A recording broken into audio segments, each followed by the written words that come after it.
Good evening campers, me Kieran. Today we're going to review Victory City by Salman Rushdie. Salman Rushdie is my all-time favourite author. In fact, some of the reviews that I've done on his book are the most watched on this channel. People have a lot of admiration for Rushdie. Equally, people have a lot of vitriol and hatred towards Rushdie. Despite his fatwa beginning in 1989 for what Rushdie had penned within the Satanic Verses, we were startled as a whole to find that Salman Rushdie would be stabbed for that book. And with the publication of Victory City, I could see that people would be keen to read this in light of what has happened, because this might be the first work that they've ever read of his. Know that throughout his oeuvre there is always tension between the religious and the secular. He is constantly wanting to explore where those boundaries blur, where they clash, and where they separate. To reiterate, Victory City is no different. For readers who have cut their teeth on Rushdie before, they will feel very familiar of what he is going to do. A tale that is as old as time is lovers who are separated by evil, and through events and overcoming turmoil are brought back together. Nothing comes as close to encompassing the depth, the length, and the volume of work as Hindu literature. The works of the Mahabharata and the Ramayana. Victory City is not a retelling, I would argue it is a re-evaluation. The Ramayana definitely has the most influence in regards to allusions within Victory City, but Rushdie, that struggle between faith and non-faith, between what is to be believed and if there is to be believed, is encompassed by how people read the Ramayana. For Hindu believers, the depiction of Ram within the Ramayana is true. However, for secular readers, the reading of the Ramayana is the outlining of ruling classes up in North India, depicting the time and the turmoil between many generations and many families that play out between the 6th century BCE up until the 5th century CE. Going into Victory City knowing that Rushdie is secular will instantly make you realise that he is definitely going to be focusing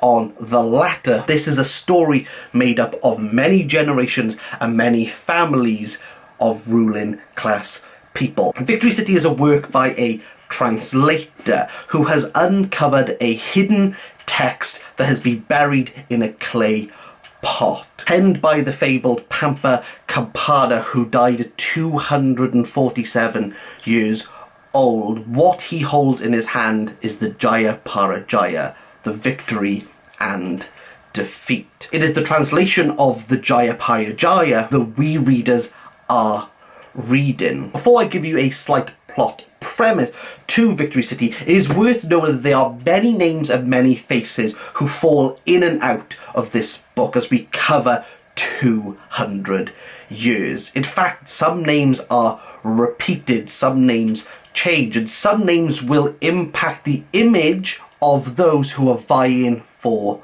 the throne. However, you do have one constant, and that is our narrator, the original narrator of this story, Pampa, who is our protagonist. And I say protagonist because she's active but falls very passive, falls very much into the town of Victory City. What once was hers is now no longer hers to control. So as we follow, Pampa has events unfurl without her knowing as she becomes exiled and returns. There's definitely commentary here from Rushdie in the fact that what we think we have control of is absolutely not the case. In fact, control comes in ebbs and waves depending on what is favourable at the time. Pampa is always seeking control. In the earliest pages, when she is 9 years old, her village, her town, has an insignificant battle that leads to all the women protested by mass suicide. Watching people decide to self-immolate, her hand is let go of, and with no reason and with no closure, Pampa's mother walks into the pyre. From here, the voice of the goddess Sita enters Pampa. Now here I have to give my compulsory lecture. Rushdie writes magic realism. He is not writing fantasy. And therefore I'm going to insert my clip to explain the difference from my Midnight's Children review, because I still stand by it. Fantasy and magic realism, because I think it's very important to understand the difference and see how Salman Rushdie is actually going to play with that. Let's start off with fantasy, because most people will understand what that is, which are fantastical elements such as magic, sorcery, but it's set in a world that's equally unfathomable and fantastical. Magic realism, on the other side, has elements such as magic, sorcery, but set in the mundane. It's set in the now, so it's something that you can actually believe. Again, very quick, the summary, but yeah. The voice of Sita and the other godly powers that Pampa seems to have is only provided to the reader at moments where it's the only way that the plot could progress, and that brings ambiguity. It brings the readers into questioning, well, can Pampa do all these things? Is Pampa a real person? Do you believe that Pampa Campana would give seeds to two lowly cowherdsmen who, when planted from barren land, will create a city, who will create people who will flourish, who will blossom, but ultimately blank canvases for people to control? Does that city's allure, does that city's magic fade over time? Pampa Campana allows all the women to be ferocious, to lead an army within Victory City. Bukka and Hakka decide to fall on tradition. They decide to fall on convention. They know that these things work, so why wouldn't it work for them? Hakka and Bukka, the king and crown prince retrospectively, need not worry about their three brothers, Chukka, Pukka and Dev. I absolutely love that he just changed the last name. It's very reminiscent of the Moore's last side. Let's not worry if they feel as though they are the true kings who should run over Victory City, because you could do conventional, traditional things such as giving them land, giving them army, giving them power elsewhere to stop them from destroying what they've created. However, history dictates that convention for stifling people taking the throne is just as common as getting people off the throne. Pampa Campana's epic poetic work details the corruption that occurs within this city. It would be understandable to think that the planted and blossomed Victory City is so far-fetched that there would be no relation to the real world. But in fact, Rushdie has been a bit of a dap hand of taking histories and reinventing them. Victory City is Rushdie exploring the history of the Hindu Empire, Vijayanagar. This empire fell to Muslim armies, and we'll see in Victory City that many different faiths and many interpretations of faith are going to befall the city. The ruinous site and remains of Vijayanagar is still today seen as a symbol towards the Hindu and Muslim hostility in India. Again, Rushdie examines the hostility between Hindus and Muslims within the best partition novel ever written, Midnight's Children. Fissure between India and Pakistan is still being felt today. But why this side? Why Vijayanagar? Well, it's got nothing to do about the past. It's got everything to do with the present. The BJP party, who are currently in power, are Hindu nationalists and want a Hindustan. And Narendra Modi is using this site as enmity towards Muslims. Pampa, over the course of 200 years, is going to live through many different zeitgeists, many different rulers who are imposing very specific things upon Victory City. And history is made up of assumptions. It doesn't matter how old Pampa is, because she doesn't age. She sees that the present are always making assumptions on the past. They're using the past. They are retelling the past. They are re-evaluating the past to inform their present. Pampa's story is continually being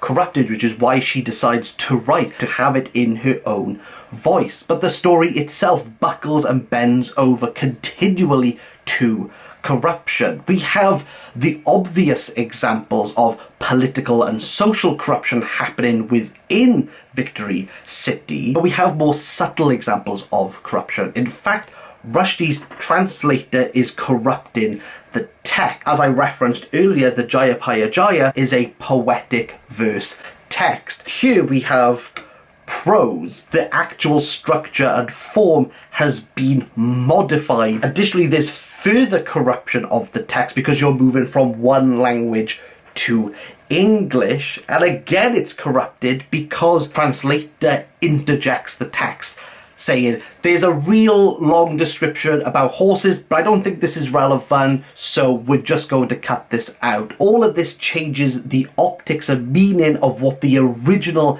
Jayapaya Jaya was meant to do, what it was to communicate. We have a corrupted text about a corruption. The question that comes up again and again is this even Pamper's own work? Is this just some translator deciding to write it to give it more authority, to give it more credence and validation? Does the text actually exist at all? While some readers might quibble over those slight corruptions in the text, the most egregious one is Victory City. Translated, it is Vijay Anaga, but we have in Victory City the Bisnaga Empire. Yes, the Bisnaga Empire is a Portuguese man struggling to say the word Vijayasnaga. What sits at the heart of Rushdie's work is India, but we see the Western world slowly making its influence in Victory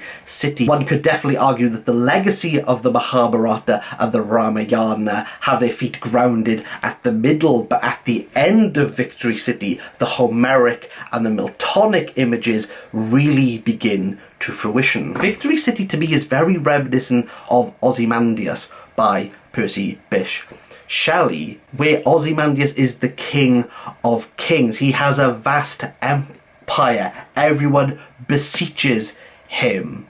But at the end, he's nothing. The empire is non-existent, and the legacy has no hold on the present. All we have is a traveller who is telling a story to anyone who wants to listen. It is the telling of story rather than the belief of the story which allows readers to make assumptions about the past in order to inform their present. Whether you truly believe the story or not, what we'll eventually discover is that history always repeats itself. Quite honestly, I enjoyed the writing. I didn't really enjoy the story. In fact, this is very reminiscent of the Moor's Last Sigh, which is a re-examination of the last Moor of Granada in Spain. I enjoyed that 1,000 times more than Victory City. However, it's very reminiscent of the Enchantress of Florence, but Victory City embeds that characteristic Rushdie magic realism that brings everything to life. So quite honestly, this is okay. It's not great. There's better works of Rushdie's to read. I wasn't enamoured by it.